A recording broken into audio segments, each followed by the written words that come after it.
What happens when Hollywood's most grounded star walks into the lion's den of daytime television and refuses to back down from one of its most notorious hosts? What you're about to witness is the moment Mark Wahlberg completely dismantled Joy Behar's entire worldview in front of millions of viewers, leaving her speechless and scrambling for damage control. This wasn't just another celebrity interview gone wrong. This was a masterclass in how to handle media bullies who think they can steamroll their guests. Before we dive into this incredible confrontation, make sure you hit that subscribe button and drop a comment below because you're not going to believe how this unfolds. The tension was palpable from the moment Mark Wahlberg stepped onto the view set. Joy Behar had been sharpening her claws all morning, having already made several snide remarks about Wahlberg during the opening segment. She had clearly done her homework, digging up every controversial moment from his past, every political stance that didn't align with her own liberal agenda. What she hadn't counted on was facing someone who wouldn't be intimidated by her usual tactics of interruption and condescension. As Wahlberg settled into his chair, straightening his jacket with the calm confidence of a man who had nothing to hide, Joy wasted no time launching her first attack. "So, Mark," she began with that familiar smirk that regular viewers knew meant trouble, "you've been very vocal about your faith recently. Some might say it's a bit hypocritical given your past behavior. How do you reconcile being this born-again Christian with some of the more questionable roles you've taken?" The other hosts shifted uncomfortably in their seats.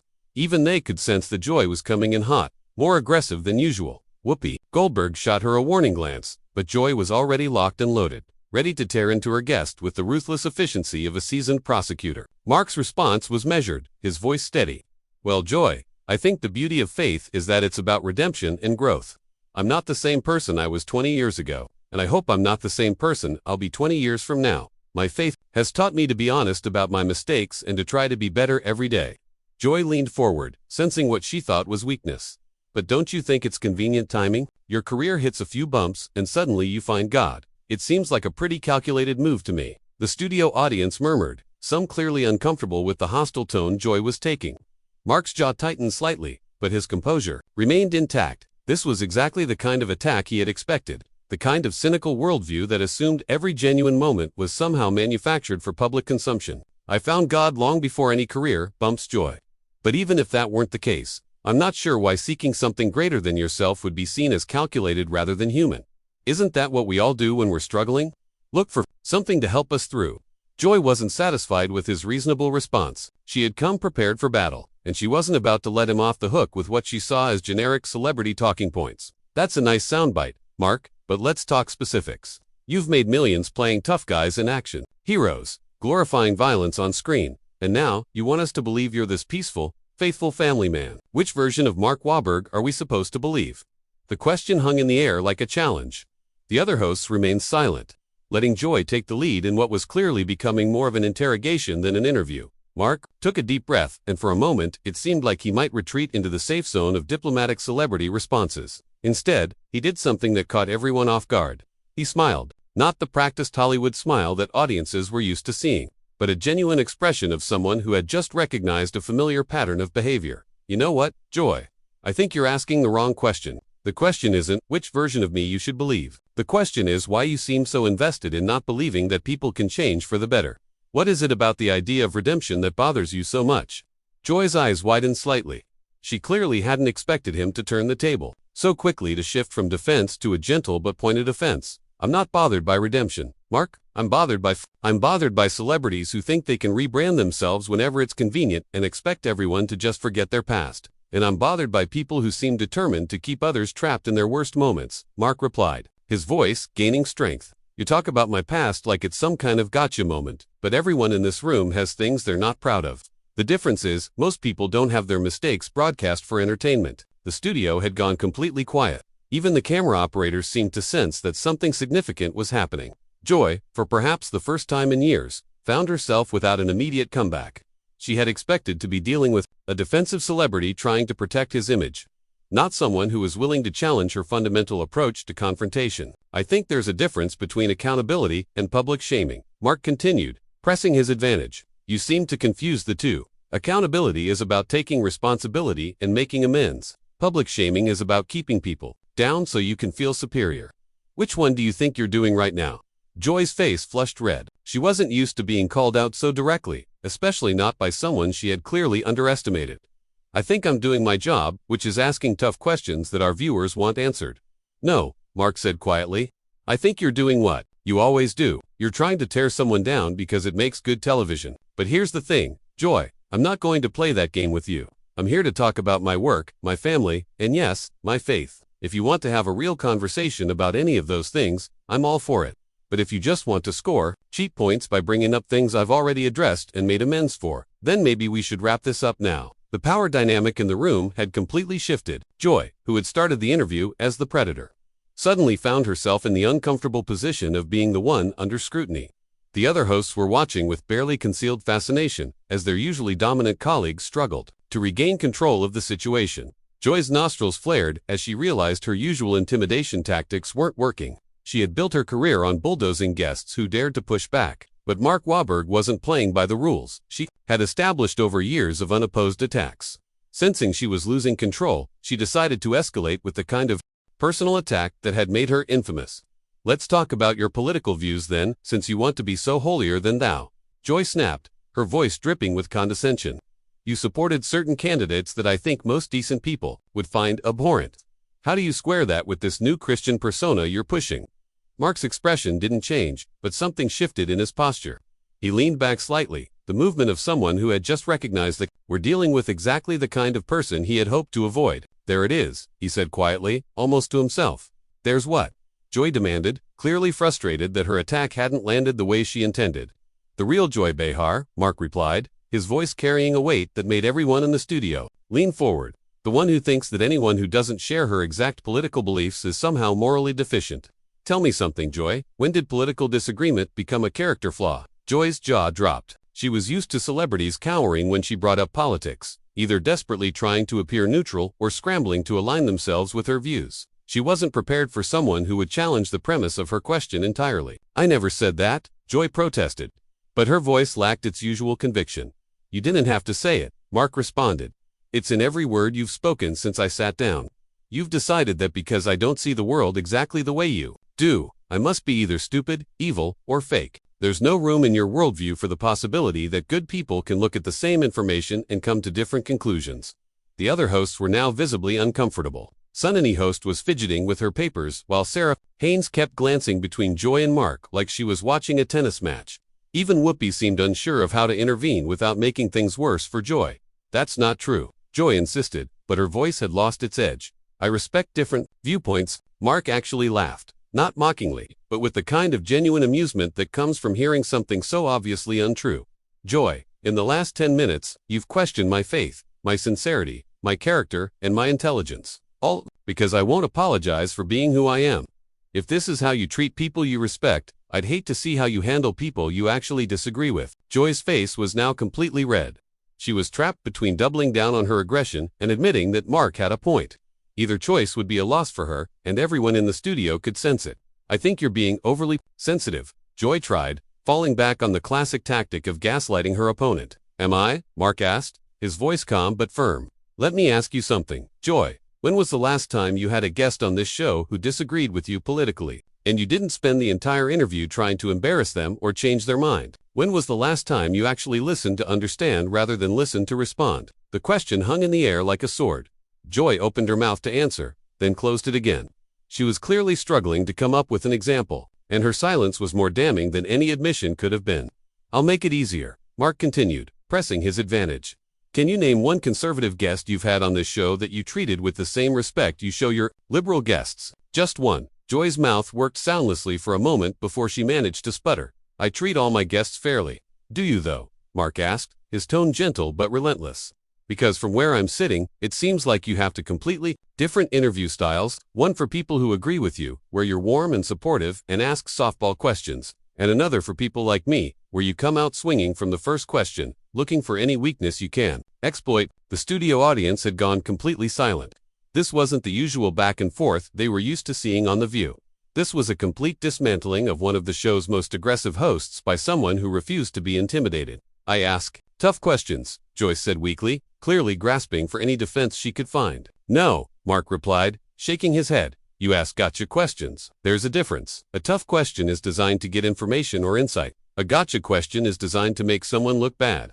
Everything you've asked me today has been the latter. Joy looked around desperately at her co-hosts. clearly hoping for backup that wasn't coming. Whoopi was studying her hands intently, while the others seemed fascinated by the ceiling or their shoes. For example, Mark continued, clearly not done making his point.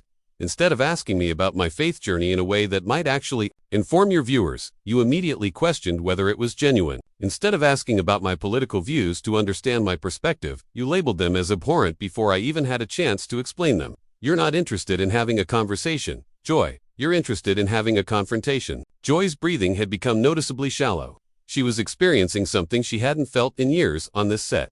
The uncomfortable sensation of being completely outmaneuvered by someone she had underestimated. I think you're reading too much into my questions, she managed, but even she didn't sound convinced by her own defense.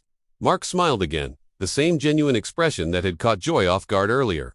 Maybe I am, or maybe you're so used to getting away with this kind of behavior that you don't even realize you're doing it anymore. Tell me something, Joy, do you actually enjoy interviewing people who disagree with you, or do you just enjoy making them uncomfortable? The question was delivered with such gentle curiosity that it was somehow more devastating than any accusation. Could have been. Joy found herself actually considering the question rather than reflexively defending against it. And what she found in that moment of honest self-reflection was clearly not comfortable. I enjoy challenging people, she said finally, but the fight had gone out of her voice. Challenging them or attacking them? Mark asked, because there's a difference there, too. A challenge is meant to help someone grow or think differently. An attack is meant to hurt or diminish them. Which one do you think you've been doing today? Joy looked around the studio, desperately, as if hoping someone would rescue her from this uncomfortable moment of truth. But her co-hosts were still avoiding eye contact, and the audience was hanging on every word of this unexpected reversal of power. The silence stretched on, as Joy struggled to find an answer that wouldn't further expose her hypocrisy. Mark watched her with the patience of someone who had all day to wait for honesty while the rest of the panel squirmed in their seats. Finally, Joy attempted one last desperate counterattack. You know what, Mark? I think you came here today with an agenda. I think you wanted to make me look bad because you don't like my politics, she said, her voice rising with false indignation. Mark's eyebrows raised slightly, and for the first time since the interview began, he looked genuinely surprised. Joy, do you hear yourself right now? You're accusing me of having an agenda when you literally started this interview by attacking my faith, my character, and my political views. I came here to talk about my new movie. You're the one who turned this into a political battlefield. Joy's mouth opened and closed like a fish out of water. She had painted herself into a corner so completely that any direction she moved would only make things worse. Let me ask you something else, Mark continued, his voice taking on the tone of someone who was genuinely curious about a fascinating psychological phenomenon. Do you actually think your viewers enjoy watching you berate guests? Do you think they tune in, hoping to see you make people uncomfortable, or do you think they might prefer to actually learn something about the people you interview? Joy's hands were visibly shaking now. She had built her entire career on the assumption that audiences loved conflict, that controversy equaled ratings. The possibility that she might be wrong about something so fundamental to her identity was clearly terrifying. Our viewers appreciate honesty, Joy said weakly, grasping for any remaining thread of justification. Your viewers, Mark repeated slowly. Or you. Because from where I sit, it seems like you're the one who has a problem with honesty. You've spent this entire interview trying to catch me in some kind of contradiction or admission of guilt. But when I turn the mirror back on you, suddenly, you're the victim. The camera operators were having a field day, capturing every micro-expression on Joy's face as she realized she was being completely dismantled on live television. Her usual smug confidence had evaporated, replaced by the kind of panic that comes from being exposed in front of millions of people. I'm not a victim, Joy protested, but her voice cracked slightly on the words. No, you're not, Mark agreed. You're a bully. And like most bullies, you're not used to someone standing up to you. The problem is, Joy, bullying only works when your target is afraid of you. And I'm not afraid of you. I'm not afraid of your questions, your insinuations, or your attempts to embarrass me. What I am is disappointed. Joy's face went completely white. Disappointed? Yeah, Mark said, his voice softening with what sounded like genuine sadness. Disappointed that someone with your platform, your influence, your opportunity to actually make a difference in people's lives, chooses to use it to tear people down instead of building them up. You could be asking questions that help your viewers understand different perspectives, that bridge divides, that bring people together. Instead, you're asking questions designed to create conflict and division. The studio was so quiet, you could hear the air conditioning humming. Even the producers in the control room seemed to have stopped breathing as they watched one of their hosts being systematically destroyed by a guest who had been invited on to promote a movie.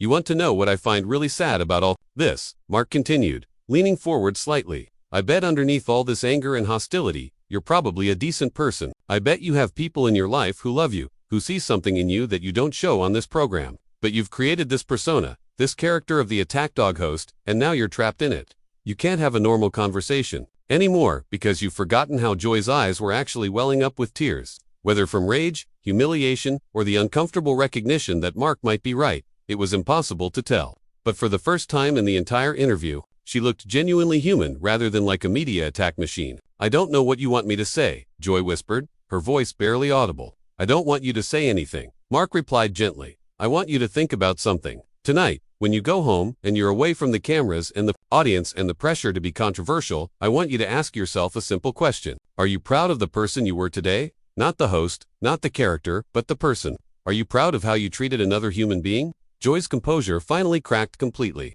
A single tear rolled down her cheek as she stared at Mark, unable to formulate any response that wouldn't make her look even worse than she already did. Because here's the thing, Joy, Mark said, his voice now barely above a whisper, but somehow filling the entire studio. I forgive you for the ambush, for the personal attacks, for trying to humiliate me on national television. I forgive you because I understand that hurt people, but more importantly, I hope someday you'll be able to forgive yourself for becoming someone you probably never intended to be. The silence that followed was deafening. Joy sat frozen in her chair, tears streaming down her face, completely unable to respond to what might have been the most devastating and simultaneously compassionate takedown in television history. Her co-hosts were staring in shock, the audience was completely still, and even the camera operator seemed afraid to move. Mark stood up slowly, straightening his jacket with the same calm confidence he had shown when he first sat down. He said quietly, not to Joy specifically, but to the room. In general, Joy, I genuinely hope you find some peace. And to your viewers, I hope you'll remember that behind every public figure, every politician, every celebrity is a human being trying to do their best with what they've got. Maybe we could all try treating each other that way. He walked off the set without another word, leaving Joy sitting in stunned silence, her carefully constructed persona lying in ruins around her. The other hosts scrambled to regain control of the show, but the damage was done. In less than 30 minutes, Mark Wahlberg had done what years of criticism and controversy had failed to do. He had shown Joy Behar exactly who she had become, and the reflection was apparently too painful for her to bear. What did you think of Mark Wahlberg's masterful handling of Joy Behar's attack interview? Have you ever seen a celebrity completely dismantle a hostile host like that before? Drop your thoughts in the comments below, and make sure to subscribe for more incredible moments when Hollywood stars refuse to back down from media bullies, who think they can steamroll anyone who walks onto their